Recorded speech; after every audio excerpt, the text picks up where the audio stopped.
আমার নাম জাকফা ইসনান। আমার বয়স ২২ বছর এবং আমি পশ্চিম বান্দুংয়ে কাজ করি।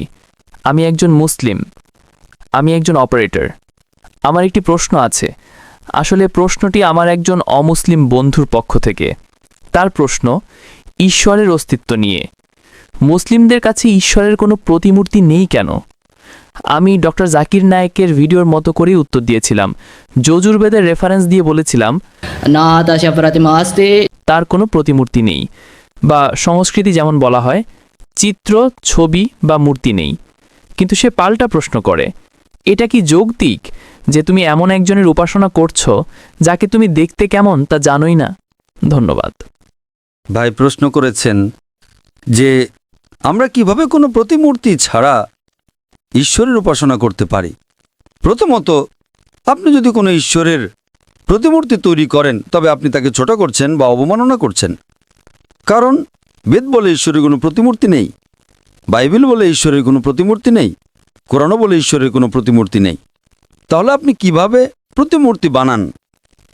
এটা আমাকে কোরআনের একটা ঘটনার কথা মনে করিয়ে দেই, যেখানে মুসা আলাইহিস সালাম আল্লাহকে বলেছিলেন, আমি আপনাকে দেখতে চাই। তখন আল্লাহ তাকে বলেন, আমি পাহাড়ের উপর আমার নূর প্রকাশ করব, তুমি দেখো পাহাড়ের কি হয়। আর যখন তিনি পাহাড়ের উপর আল্লাহর নূর দেখেন তখন মুসা আলাইহিস সালাম জ্ঞান হারিয়ে পড়ে যান।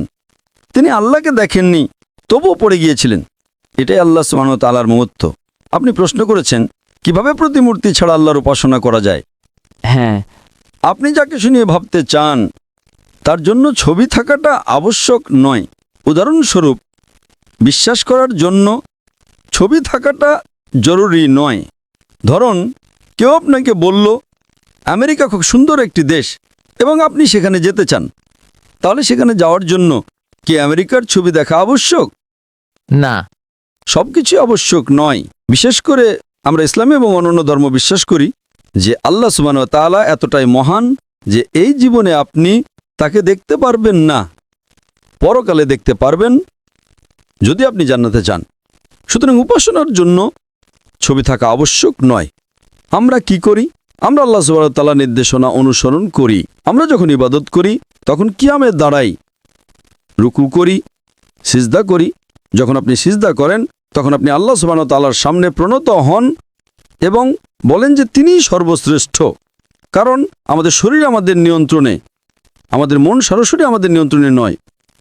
সুতরাং যখন আপনি সিজদা করেন আপনি শরীরের সবচেয়ে উপরের অংশ কপাল মাটির সবচেয়ে নিম্নের অংশে রাখছেন এবং বলছেন সুবহানা রাব্বিয়াল আলা, মহিমান্বিত আমার প্রভু যিনি সর্বোচ্চ। সুতরাং এটা একটি উপাসনার রূপ। যখন আমরা আল্লাহ সুবহানাহু ওয়া তাআলার উপাসনা করি আমরা আল্লাহ সুবহানাহু ওয়া তাআলার বাণী পুনরাবৃত্তি করি, আলহামদুলিল্লাহি রাব্বিল আলামিন, সমস্ত প্রশংসা আল্লাহর যিনি বিশ্বজগতের প্রতিপালক। আপনি আমাকে একটা কথা বলেন যে ঈশ্বরের যে সমস্ত প্রতিমূর্তি আপনি দেখেছেন যা অন্যান্য ধর্মাবলম্বীরা ভুলবশত তৈরি করে, সেই ছবিগুলোর মধ্যে অনন্য কি আছে বলুন তো? আপনার আর আমার মতোই একটা নাক, একটা মুখ, দুটো চোখ, এতে মহান কি আছে? সিনেমার নায়ক নায়িকারা তো তাদের থেকেও দেখতে সুন্দর, ঠিক না ভুল? ভুল। আপনি বুঝতে পারছেন না? হ্যাঁ।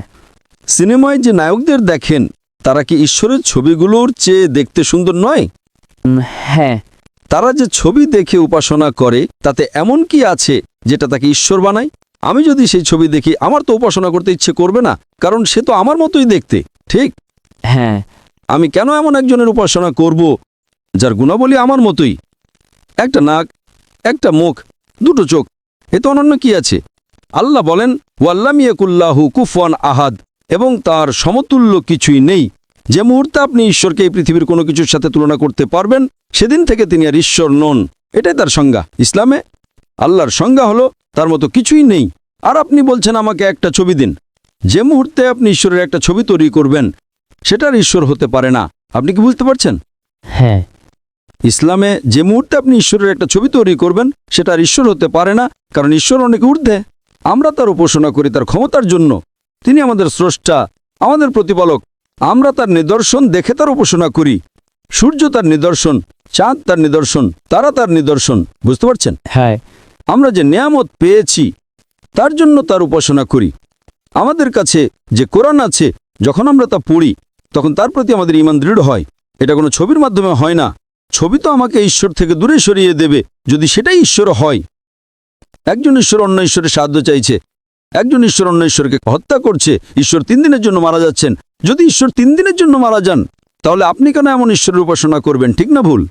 কোন ঈশ্বরের ছবি আপনার সবচেয়ে ভালো লাগে বলুন তো? কোন ঈশ্বর? আমার মনে হয় কোনোটিই নয়। সুতরাং ঈশ্বরের কোনো ছবি বা প্রতিমূর্তি না থাকাই তাকে সর্বোচ্চ মর্যাদায় উন্নত করার সেরা উপায়। আশা করি উত্তরটা পেয়েছেন।